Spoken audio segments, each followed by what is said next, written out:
इस वीडियो में हम लोग लीड कोड का क्वेश्चन नंबर 121 करने वाले हैं, जो हम लोग को बताता है कि कौन सा बेस्ट टाइम होगा कोई स्टॉक को ख़रीदने और बेचने का।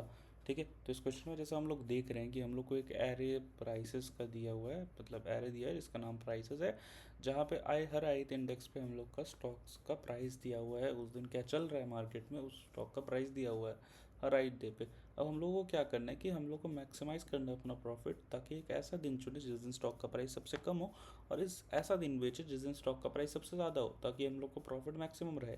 और फिर लास्ट में जाके हम लोग को सारे डेज कंपेयर करके हम लोग को मैक्सिमम प्रॉफिट बताना है। और मान लीजिए कोई केस में ऐसा होता है कि कोई मैक्सिमम प्रॉफिट नहीं आता, तो उधर हम लोग को रिटर्न ज़ीरो करना है। तो ठीक है, चलिए अब जो यहाँ पे हम लोग को टेस्ट केस दिया गया है वही वाला लेते हैं और हम लोग इसको समझने की कोशिश करते हैं कि हम लोग को करना क्या है। तो जैसे मान लीजिए कि हम लोग के पास जो डेटा सेट दिया गया था 715364, अगर ऐसा है, इसको देखिए, ये तो हम लोग को डेटा सेट दिया हुआ है। अब हम आपको अगर एक चीज़ पूछे कि कोई भी चीज़ प्रॉफिट में कब जाती है, जब प्रॉफिट में कोई चीज़ तब जाती है जब हम लोग उसको सस्ते में खरीद के महंगे में बेचते हैं, मतलब हम लोग का बाइंग प्राइस जो होता है वो कम होता है और सेलिंग प्राइस हम लोग चाहते हैं कि ज़्यादा से ज़्यादा हो। यही है बेसिक रूल, और इन दोनों का डिफरेंस हम लोग को प्रॉफिट दे देता है। ठीक है, तो अब चलिए हम लोग देखते हैं जो अपना डेटा सेट है उसको एक ग्राफ में बदल के देखते हैं। तो अगर हम लोग देखें कि एक ऐसा ग्राफ होगा जिसमें 715364, तो सॉरी, थोड़ा ग्राफ वैसे बन गया, तो मैं एक बार इसे हटा देता हूँ, फिर हम लोग दोबारा इसे ट्राई करते हैं। हाँ, तो अगर एक ऐसा ग्राफ हो जिसका ग्राफ चले कुछ ऐसा 715364, और हम लोग को पता है कि हम लोग इसको एक अलग अलग डे मान लेते हैं, day 1, day 2, day 3, day 4, day 5, day 6, ऐसे करके डेज मान लिए। ठीक है, तो अब हम लोग डे 1 पे अगर चल जाएँ तो डे 1 पे हम लोग को तो ख़रीदना ही होगा, क्योंकि अपने पास कोई स्टॉक पहले से है नहीं। तो डे 1 पे हम लोग ने स्टॉक्स ख़रीद लिया, तो स्टॉक्स ख़रीदा हमने 7 रुपीज़ पे, अपना बाइंग प्राइस है 7 रुपीज़। इतने में हम लोग ने स्टॉक्स खरीदा, अपना कोई प्रॉफिट बना नहीं इस दिन। ठीक है, अब हम लोग चलते हैं डे 2 पे।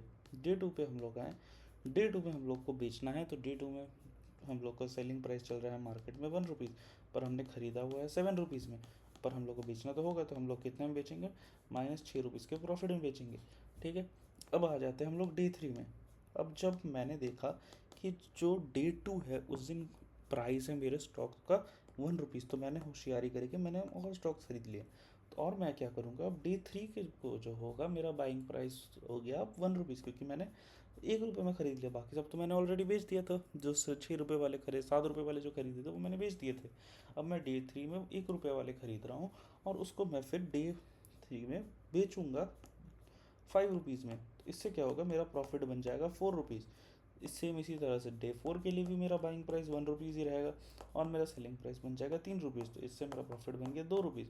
फिर डे 5 की बात आती है, डे 5 जो फाइनल डे के जैसे हमारा, तो मैंने ख़रीदा 1 रुपये में, मैं बेच 6 रुपये में रहा हूँ, मेरे दोनों के बीच में प्रॉफिट बच रहा है 5 रुपये का। और लास्ट वाले डे में तो क्या कि मैं ख़रीदा 1 में और बेचा 4 में, मेरा डिफरेंस बचा 2 का, आई मीन 3 का डिफरेंस बचा, तो इससे ज़्यादा ही है, तो हम लोग का मैक्सिमम प्रॉफिट 5 हो गया। तो आइए अब हम लोग देखते हैं कि इसको कैसे करना है। ये तो हम लोग ने कॉन्सेप्ट समझा है, अब कॉन्सेप्ट समझ के तो होगा नहीं, हम लोग को कोड भी करना है, तो कोड करने का तरीका क्या है।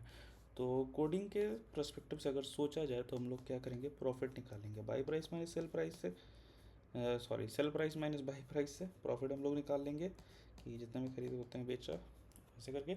और जो बाई प्राइस है उसको हम लोग पहले से क्या करते हैं कि प्लस इन्फिनिटी मान लेते हैं, बाई प्राइस को हम लोग प्लस इन्फिनिटी मान के रखेंगे और अपना उसको हम लोग कंपेयर करते रहेंगे बार बार। और इसके साथ ही हम लोग का जो मैक्सिमम प्रॉफिट है उसको हम लोग ज़ीरो कंसिडर करके रखेंगे अभी। ठीक है, और इसको भी हम लोग कंपेयर करके अपडेट करते रहेंगे। एक लूप चलाना पड़ेगा हम लोग को, आई को 0 से लेके एन तक। और अगर मेरा बाइंग प्राइस कम है सेलिंग प्राइस के, तो हम क्या करेंगे, प्रॉफिट मेरा क्या होगा, selling price minus buying price. ये तो बचपन से पढ़ते आ रहे हैं हम लोग।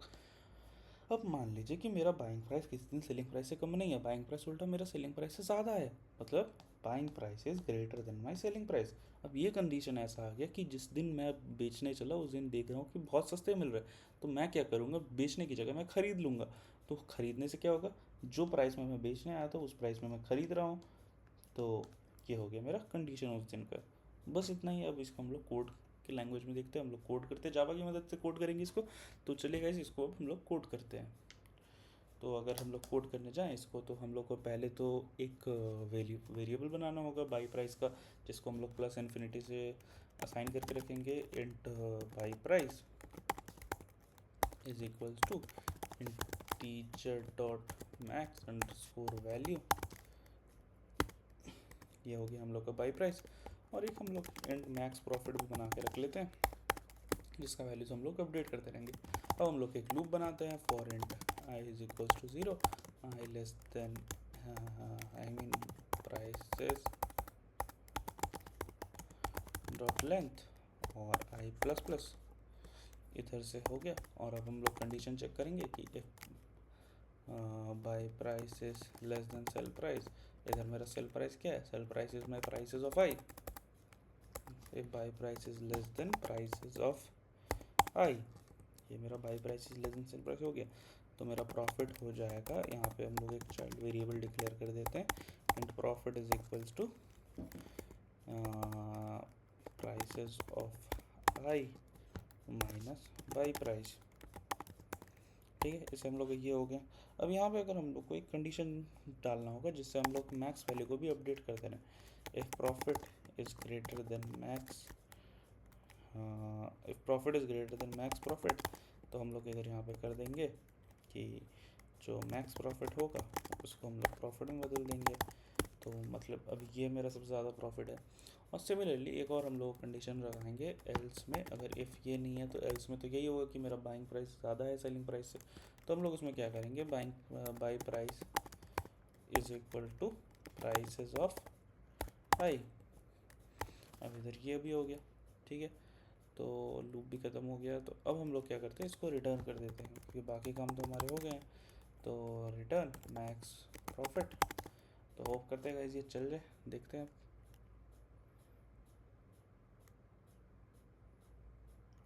तो कुछ तो अच्छा एक टाइप हो गया, सॉरी।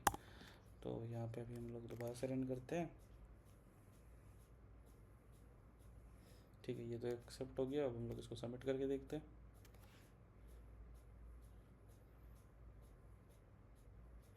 ओके, ये तो हो गया गाइज। ये एक सिंपल लेवल का क्वेश्चन था, तो इसलिए मैं इसमें कुछ ज़्यादा बोलूँगा नहीं है, तो आप सबसे भी बन गया होगा। बट जस्ट फॉर कि थोड़ा वर्डिंग इसका अलग था, उसीलिए हम लोग ने इस क्वेश्चन को सॉल्व कर लिया। तो आज के इस वीडियो के लिए इतना ही गाइज, मिलते हैं हमारे अगले वीडियो में। Thank you.